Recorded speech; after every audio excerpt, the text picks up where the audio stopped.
네거티브 기어링은 호주 부동산 시장에서 오랫동안 찬반 논쟁이 이어져 온 제도입니다. 오늘은 네거티브 기어링의 제한 또는 폐지 가능성에 대해 이야기해 보겠습니다. 네거티브 기어링이 어떤 제도이며 현재 어떻게 적용되고 있는지, 네거티브 기어링 제도 변화가 실제로 부동산 가격, 그리고 렌트비에 어떤 파급 효과를 줄 수 있는지까지 하나씩 짚어보겠습니다. 네거티브 기어링은 1936년 소득세법에 처음 도입된 제도입니다. 투자 부동산이나 주식 등에서 발생한 손실을 다른 소득과 통합해 세금 공제를 받을 수 있도록 한 것으로 당시에는 투자 유인을 높이는 기능을 했습니다. 그러나 1985년 호크 키팅 정부가 이를 한시적으로 폐지하자 투자 감소와 일부 지역 임대료 급등 현상이 나타났습니다. 결국 정부는 1987년에 제도를 복원했습니다. 2000년에는 존 하워드 정부가 양도소득세, 즉 CGT 50% 할인 제도를 도입했습니다. 이 제도와 네거티브 기어링이 결합되면서 부동산 투자 환경은 한층 더 유리해졌습니다. 이후에도 폐지나 제한 논의는 주기적으로 나왔고, 특히 2016년과 2019년 연방선거에서 노동당은 제한적 폐지를 공약했지만 유권자 반발로 무산되었습니다. 현재 제도에서는 투자 부동산에서 발생한 손실, 예를 들어 대출이자나 유지관리비 등을 본인의 과세 소득에서 제한 없이 공제할 수 있습니다. 고소득자는 더 많은 부동산을 살 수 있는 재정 여력과 더 큰 세금 부담을 가지고 있어서 공제 혜택을 더 크게 누리는 구조입니다. 예를 들어 연봉이 12만 달러인 사람이 투자 부동산에서 10,000달러 손실을 봤다면 과세 소득은 11만 달러로 줄어 세금 환급을 받을 수 있습니다. 반대로 부동산에서 1만 달러의 이익이 났다면 과세 소득이 13만 달러로 늘어 세금 부담이 커집니다. 양도소득세도 마찬가지로 12개월 이상 보유한 자산을 매도하면 순이익의 절반만 과세 대상이 되는 50% 할인 제도가 있습니다. 여기서 중요한 점은 이 제도가 왜 부자들에게 더 유리하게 작동하느냐입니다. 간단한 예를 들어 보겠습니다. A씨는 연봉이 6만 달러인 직장인이고 B씨는 연봉이 25만 달러인 변호사입니다. 두 사람 모두 부동산 투자를 하고 싶어 합니다. A씨는 대출 한도가 낮고 여유 자금이 적어 40만 달러짜리 아파트 한 채를 겨우 구입합니다. 반면 B씨는 높은 소득과 신용을 바탕으로 100만 달러 이상의 부동산을 여러 채 살 수 있습니다. 네거티브 기어링에서 가장 큰 절세 효과는 세율에서 나옵니다. A씨의 세율은 32.5%지만 B씨는 45% 세율 구간에 있습니다. 같은 만 달러 손실을 본다고 해도 A씨는 약 3,250달러 환급을 받는 반면 B씨는 4,500달러를 돌려받습니다. 그리고 B씨는 여러 채를 보유해 손실을 더 많이 만들 수 있으니 환급액도 기하급수적으로 늘어납니다. 즉, 제도 설계상 애초에 소득이 높고 대출 여력이 큰 사람일수록 절대적으로 더 큰 이익을 얻을 수 있는 구조입니다.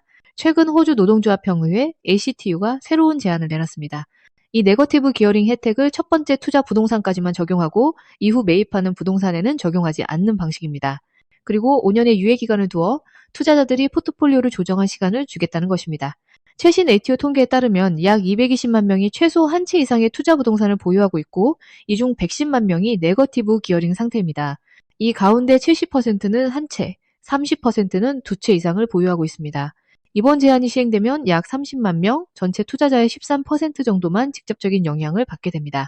2022-23 회계연도 기준으로 네거티브 기어링 투자자들이 신고한 손실 공제 규모는 총 104억 달러에 달하며 이 중 48억 8천만 달러가 다주택자에서 발생했습니다. ACTU는 이 제한이 시행되면 매년 약 15억 달러의 세수를 추가로 확보할 수 있다고 보고 있습니다. 이 돈은 향후 5년간 4만 채의 사회 저소득층 주택 건설에 쓰일 수 있다는 계산입니다. 그렇다면 네거티브 기어링 혜택을 첫 번째 투자 부동산까지만 적용하게 된다면 시장에는 어떤 영향이 미치게 될까요? 먼저 부동산 가격입니다. 단기적으로는 투자 수요가 일부 줄어들 가능성이 있습니다. 특히 두 번째, 세 번째 주택을 사려는 신규 투자자들은 세금 혜택이 사라지면 수익성이 떨어져 매입을 재검토할 수밖에 없습니다. 이런 변화는 대도시의 투자용 아파트나 고가 주택 시장에서 가격 상승 압력을 완화할 수 있습니다. 하지만 장기적으로는 가격 하락폭이 제한적일 수 있습니다. 주택 공급 부족과 지속적인 이민 유입이 수요 감소 효과를 상쇄하기 때문입니다. 다음은 주택 구입 부담입니다. 투자자 비중이 줄면 일부 지역에서 실수요자들이 내 집 마련 기회를 더 많이 가질 수 있습니다. 특히 신규 분양 시장에서 실수요자 우선 공급이 가능해질 수 있습니다. 하지만 집값 하락폭이 크지 않다면 젊은 세대의 부담 완화 효과는 제한적일 수 있습니다. 마지막으로 렌트비입니다. 1985년에서 1987년 네거티브 기어링이 한시적으로 폐지됐을 때 일부 지역에서 임대료가 급등한 사례가 있습니다. 이번에도 투자자 감소로 임대 공급이 줄면 임대 수요가 많은 대도시에서 렌트비가 오를 가능성이 있습니다. 이 경우 저소득층과 청년층의 주거 불안이 오히려 심화될 수 있습니다. 정치적으로 노동당은 2019년 선거에서 네거티브 기어링을 신축주택에만 허용하고 양도세 할인율을 절반으로 줄이는 공약을 내놨다가 참패한 전례가 있습니다. 그러나 이번 ACTU 제안은 대부분의 투자자를 건드리지 않기 때문에 실행 가능성이 더 높고 이미 녹색당이 지지 의사를 밝힌 상태입니다. 저는 이번 변화가 단기적으로는 시장에 심리적 영향을 줄 수 있다고 봅니다. 하지만 적용 시점이 5년 뒤라는 점에서 그때쯤이면 많은 네거티브 기어링 부동산이 이미 포지티브로 전환돼 있을 가능성이 높습니다.